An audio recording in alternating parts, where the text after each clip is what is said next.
బయట రాజకీయ వాతావరణంలో చూసాం మనందరం. ఒక తుచ్చుడు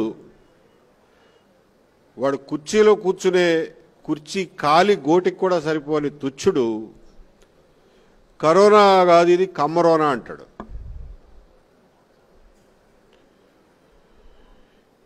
ఇంకొకటి చీఫ్ మినిస్టర్ చైర్లో కూర్చున్న వదవా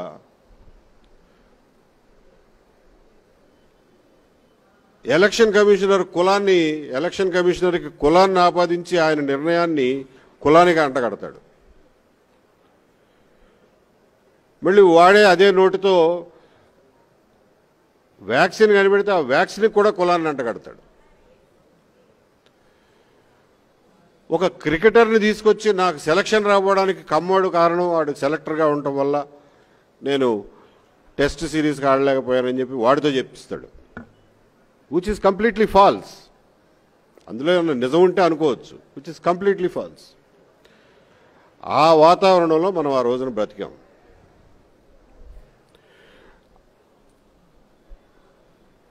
ఆ వాతావరణంలో నా మీద ఒక లేనిపోయిన నింద వేయడమే కాకుండా నేను ఏ విలువల కోసమైతే కట్టుబడి 30 సంవత్సరాలు ఉద్యోగం చేశానో ఆ విలువలనే టార్గెట్ చేశాడు. కాబట్టి అవతలున్నది గవర్నమెంట్ అయినా భగవంతుడైనా కానీ తిరగబడకుండా ఉండను. ఆ పరిస్థితుల్లో తిరగబడాల్సి వచ్చింది.